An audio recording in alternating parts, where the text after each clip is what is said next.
Hi, I'm Megan. I'm Colin. And this is Pet Sitter Confessional, an open and honest discussion about life as a pet sitter. Hello, welcome to episode 215. Hello. Thank you to our sponsor, Pet Sitters Associates, and our amazing Patreon members like Jennifer and Teresa. Thank you so much for supporting us every month, giving us awesome topic ideas and suggestions, and helping to produce the show. We appreciate it. Yeah, if you want to learn more about that and what it means and everything that comes along with it, go to petsitterconfessional.com/support. We've covered a lot of different topics in our 214 episodes, but one we haven't really talked about is the finances side of being a pet sitter or running a business. And so we read a book recently called Profit First by Mike Michalowicz. Yes. Did I say that right? Probably not. I don't know. But why did we read this? We haven't covered a lot of finance topics, and this book is basically on every single list for books if you're a business owner or an entrepreneur. But like most of the books that are on that list, we've never read it.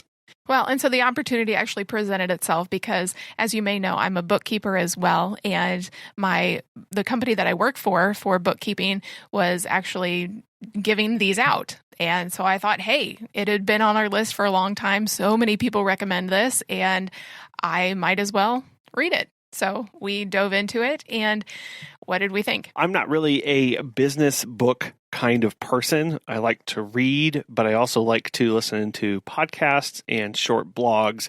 And I've never actually really spent a lot of time reading a businessy book. So this whole experience was quite new for me. So I came at it a little hesitantly, not knowing exactly what to expect. But I do enjoy Mike's writing style. He made it easy to digest. And the book is pretty well straightforward. Yeah, it made it pretty simple to digest and easy to understand, especially as a solopreneur, soon to not be solopreneur. But it made sense that you would take your profit first. We don't have a whole lot of expenses. And so we just pay ourselves whatever is left over after our expenses.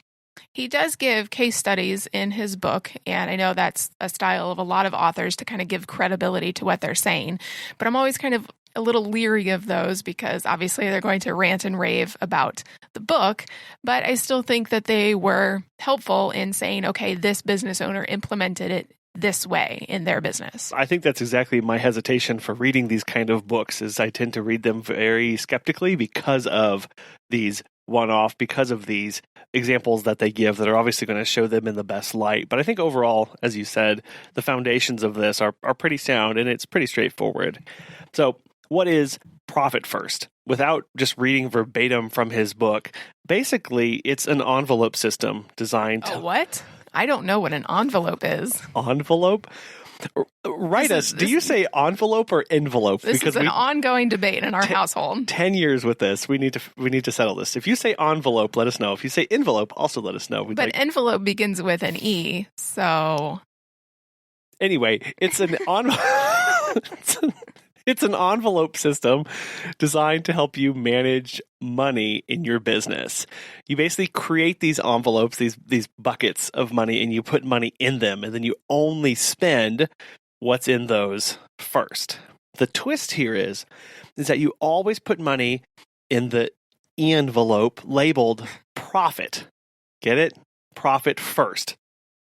So you're immediately profitable. So as an example, if $100 comes in, you would have different percentages that you'd break this out. So 5% would go into profit, 50% towards what you'd pay yourself. You'd set aside 15% for taxes and 30% for expenses, or whatever the percentages are for you, and we will definitely talk about that here in a little bit. And so you do that for every single deposit that comes in, and I think he recommends doing it on the 15th and the 25th of every month. You sitting down and going, hey, okay, so this is what has come in, and they're already going into these buckets, this percentage for each thing. Yeah, and immediately that is trying to break the habit of every day checking your bank account and frantically trying to move money around.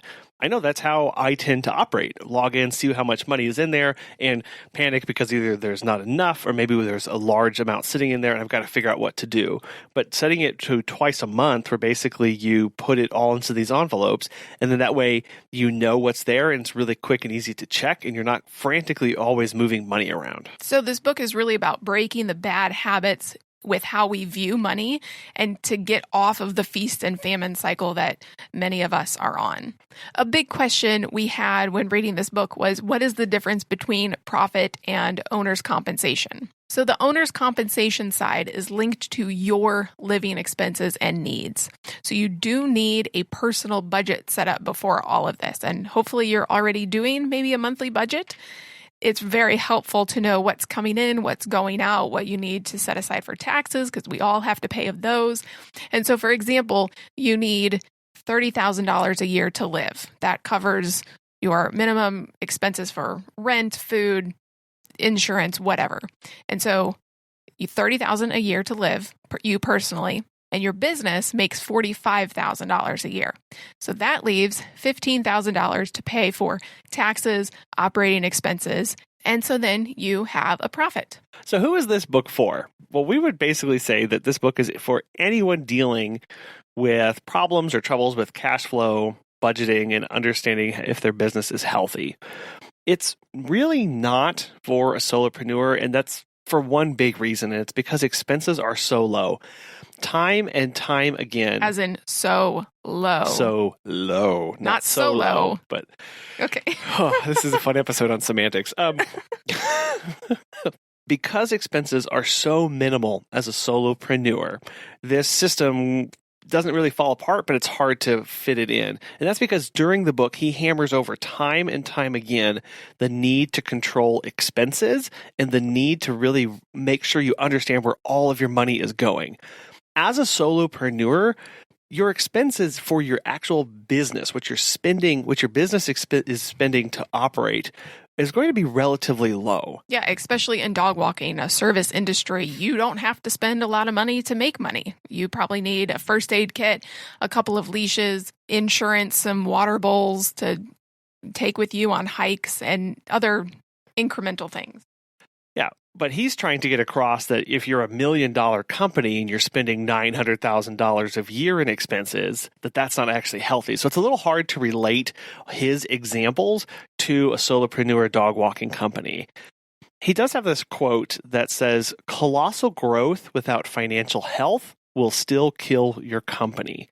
And I think that is very important for us as we begin to think about all the growth that we are experiencing right now with a boom in clients, that there are pitfalls to trying to grow too quickly when we don't understand our finances or how we're spending our money. Whether we're big or small, it's still important to know where we spend our money.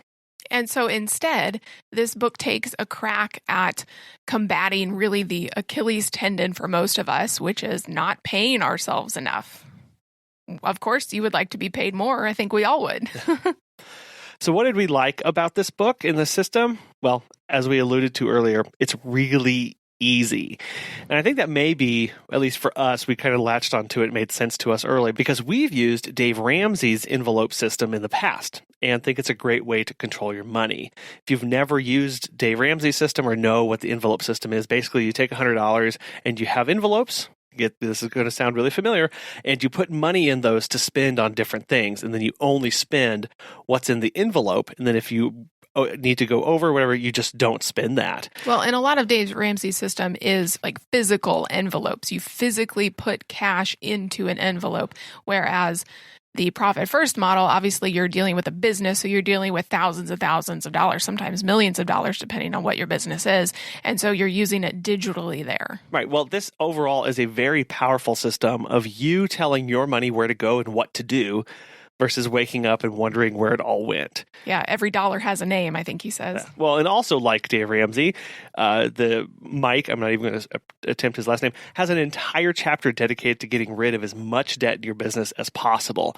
So like we discussed in our episode on bootstrapping your business, debt, when handled poorly and overdone, will crush any and all gains that you're making in your business. And you won't actually be making as much progress as you think and could be putting yourself in harm. He has another great quote in there that says, "Your business is supposed to serve you. You are not in service to your business," which goes into this other quote of, "Don't underpay your most important employee." You should be making money from your business. And obviously, like we said, dog walking doesn't require that much expense unless you have a team of people. Either way, you need to be paying yourself what you are worth. And if you are solo, paying yourself what you would be paying somebody else. Don't feel bad for making money and having an amazing business that supports you. That's awesome. That's what we got into this business for. Obviously, the awesome and cute puppies and kitties, but also financial freedom. That's why we're in business. We also like how intuitive and natural this system is. Anytime we can limit the number of Excel spreadsheets that we have to deal with on a daily basis is always a win. The system is pretty easy and straightforward to set up and operate and maintain, which means that it's going to be something that you're going to be able to continue with. That's not going to be taking up and eating up a lot of your time to be doing number crunching and constantly having to stay on top of.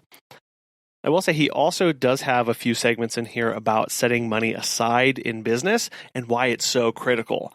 Now, this book was written well before the pandemic, but he mentions a really interesting rule of thumb for savings and business expenses. So he has this segment where he talks about that if sales were to stop completely and that you didn't have a single deposit coming in, does this feel familiar?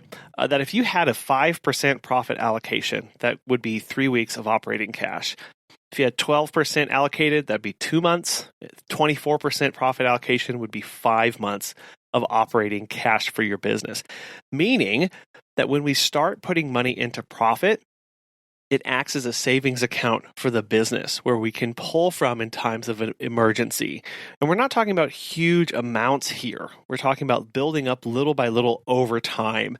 And that was another key thing that we really appreciated about the book was its idea of longevity and not just trying to do an instant fix in a business, but slowly working these muscles for your business to kind of rewire our brains, our behavior, and making the business healthier over time as we begin to operate differently to be more profitable and running the business the way we want to.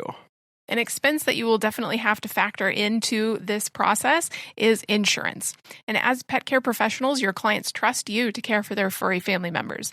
Pet Sitters Associates is here to help. For over 20 years, they've provided thousands of members with quality pet care insurance.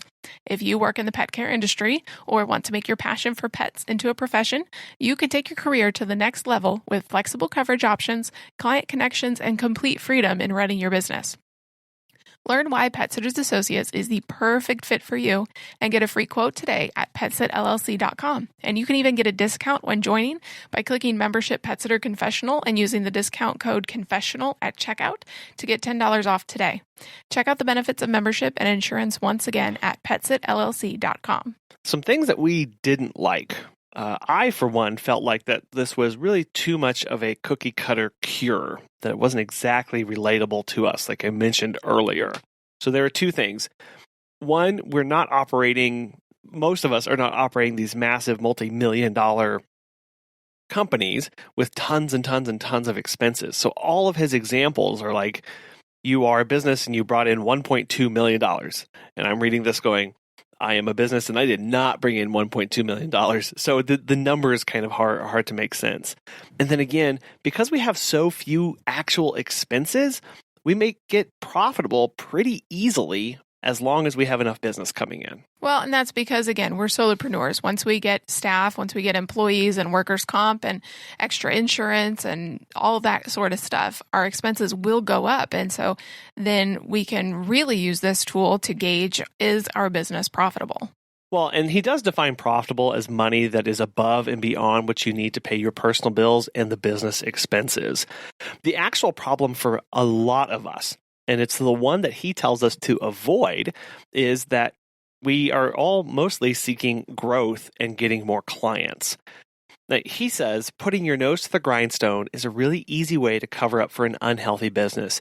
We think if we can just work harder, longer, or better, if we can just hold out, something good will happen one day. And this is really true whenever you have a lot of expenses, that if you can just out-earn those, you'll outgrow and you will quickly be able to pay those bills. But in a service-based industry where expenses are so insanely low, what else do you have without needing to get more clients? And really, this falls back on a topic that we always have touched on, for at least for a long time here, is pricing. That's a good point. I mean, if you're working all the time and you have zero expenses, which some of us do, and you still feel like you aren't making anything, raise your prices.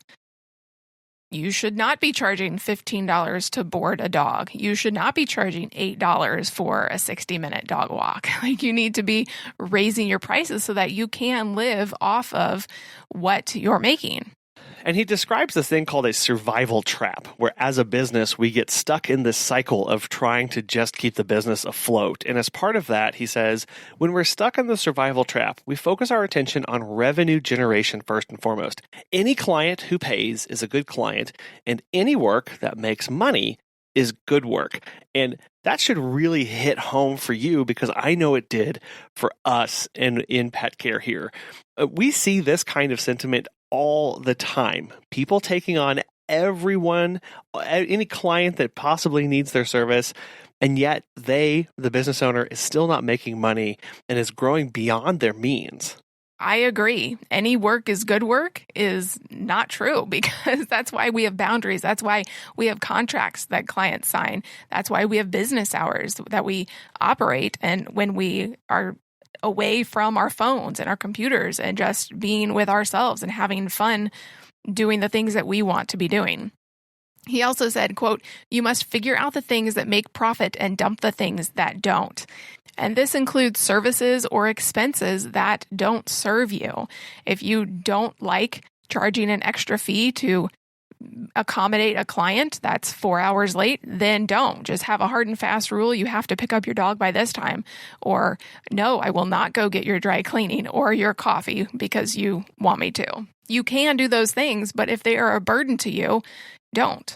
Or if they're not profitable for you, stop doing them. So an example of this may be suddenly gas goes way up. That's something we've all experienced recently. And it's costing you an awful lot for the service radius that you've set, or because of the number of clients that you have in there, you find yourself constantly driving. So previously, it was fine and you were able to make that work because gas prices were low, your service area was large, and you were meeting the needs and demands, and you were still profitable and making money. But as soon as that changed, driving a lot is now costing you a lot, and that's not sustainable for you. Or it could be that you were just charging too little to begin with in the beginning, and they thought that just by getting busier, that would solve the problem. Again, this burnout that we're talking about here, and this survival trap, where if we could just be busier, if we could just earn more money, that would really be the problem solver here.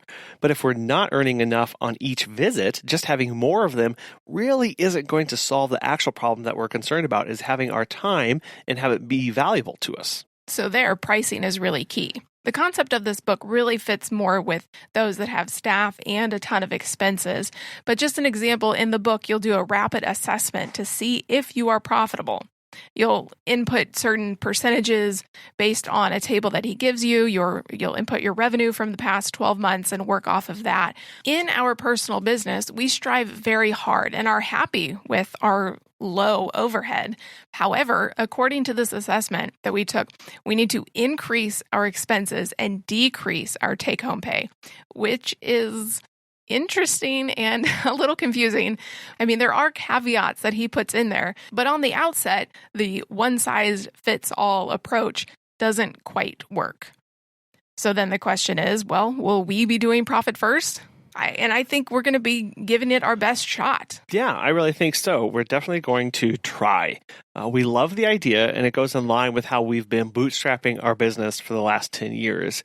I think this method certainly gives us a lot more structure, at least.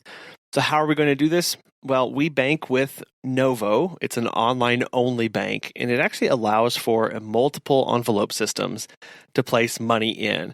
So one of the problems that he says is that if you just have one bank account with one number on it, it's very easy to get lost and confused and be tempted to take money from one and put it in another. Well, and I think especially once tax time comes around and you're either hit with a bill or hopefully you get money, but you haven't separated that out so you don't really ever see or spend that tax money. I think that's also a big point to this, is you need to be setting aside money for taxes, ideally in a separate account that you just put away and never touch, because you're not going to be seeing that money ever again. Yeah, that's part of it. The psychology behind this is that if we take little pieces away over time, those are going to build into a large piece.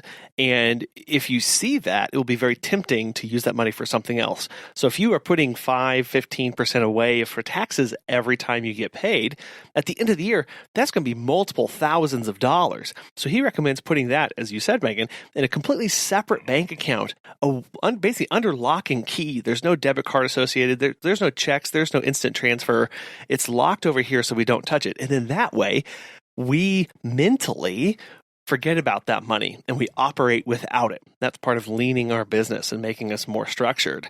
So the Novo Bank, it's not as stringent of a system as he recommends, but it's very workable and, really importantly here, it's free and very little hassle. The having multiple banks and multiple bank accounts within each one in the system that he aligns, that he prescribes, does seem quite excessive, but we can really see how doing that would be extremely beneficial if you're having to try and break bad habits or really get this idea of separate money and only working with what's left for you and your business. So Profit First is really a system that inverts the typical way that we think about running our business.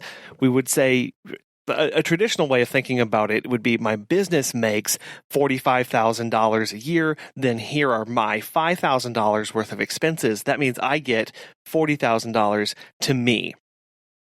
The way Profit First does is goes, my business makes $45,000. I need $30,000 to live. So that means I have $15,000 left over for everything else in my business. It's making sure that you get your cut first, and so that you're not trying to just live on the scraps of whatever's left. And what this will force you to do in your business is to cut out all of the expenses that aren't necessary. You'll get laser focused in going, you know what? Maybe I don't need all those subscriptions in my business. Or, man, I'm wasting so much on gas, or whatever it is in your business. Because when you see what you're left with, then that's really where you start understanding where your money is going, and is part, again, of the psychological difference in setting up this system and the structure.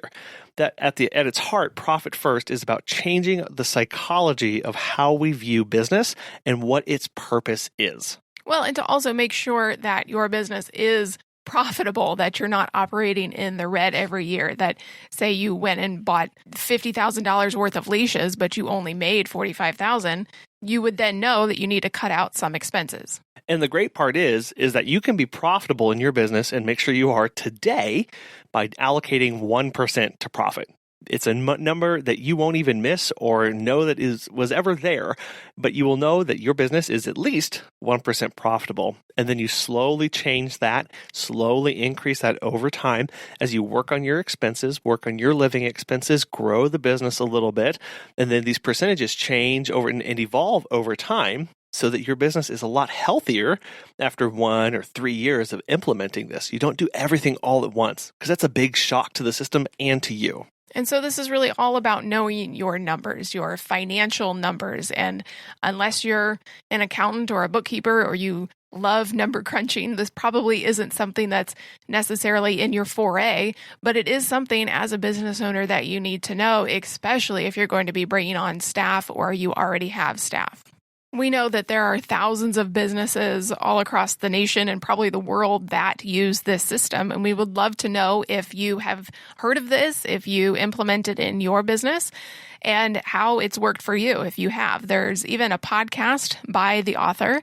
I think it's Profit First Nation, and we'll have a link to that in the show notes. So obviously you love listening to podcasts. So if you like his system, you can go listen to his podcast. And we'll also have a link in the show notes to go and read the book and check it out if you're interested in that. I mean, we enjoyed reading it. It's a pretty quick, fast read. I would say that when you do it, have access to a laptop or some computer so that you can be working in some quick spreadsheets and just throwing some numbers down in there that will help you work through it quickly. But overall, it's a quick read and probably well worth your time. Natasha is back this week to answer the question, how to be a great first-time manager. Yeah, the great thing about managing people is it really isn't even managing. I promise you guys, you're not doing what you think you're supposed to be doing. You're not holding their hands. You're not walking them to the bathroom. Your managing is not, babysitting. And I think that's where a lot of us misunderstand the difference. Managing is setting up a process and a system for people and showing them exactly where to go to find it. That's about as much management that I ever do in my business. People don't call me anymore. Why? Because I say, hey, listen, we have a work chat. Your question, I promise you, had probably already been asked by multiple team members. Go ahead and put that in the work chat. Anybody can help you out right in there. So now I'm not managing anything. I'm managing technically, but I'm not saying anything except directing traffic. Hey, go to the work chat for that. Hey, go to our Google Drive. I've actually made videos on all the things that you're ever going to need in this business. And for any reason that it's not in a video or you can't find it, go ahead and put it in the work chat. And I promise you within the next couple of days, we'll make a video for you. So every time something comes up, we go ahead and make it a process. We never let anything happen once. So managing is directing people on where to go to move forward. How many jobs have you been in that you don't even know the owner? How many Fortune 500s or corporate America jobs you're like, who's the owner? I don't know them, but I do know what to do when I come to work every day. When I come in at 9 o'clock, I know exactly what to do until I leave because it's been outlined for me. So that's all you do is let them go back to the outline and where to find it. How are you able to involve them in that process so that it continues to improve so that you don't remain just static or stuck? Yeah, the great thing is when you do have a team, or even if you've never hired before and you're doing it for the first time, bring somebody in and say, hey, Colin, you're actually my first hire and I'm super excited about it. I'm going to start taking you through our process little by little, but things that you're noticing that you need or you may have questions on, please go ahead and write that down because I'm actually going to make that the process. So you know more than anybody the supplies that you need, the actions that you need to take in the morning or what you need to succeed for the rest of your day. Go ahead and write that down because we're going to make that a policy together. So your new hires actually start writing out the process for you because they know that it's fresh, right? Us who've been in the business for years, we're like, I forget what people need when they first come in. It's hard to kind of remember. You're like, I do this every day. I kind of forgot. But a new person will be the best person to say, listen, this is the stuff that I need. These are the questions that I have. So now that becomes a training program.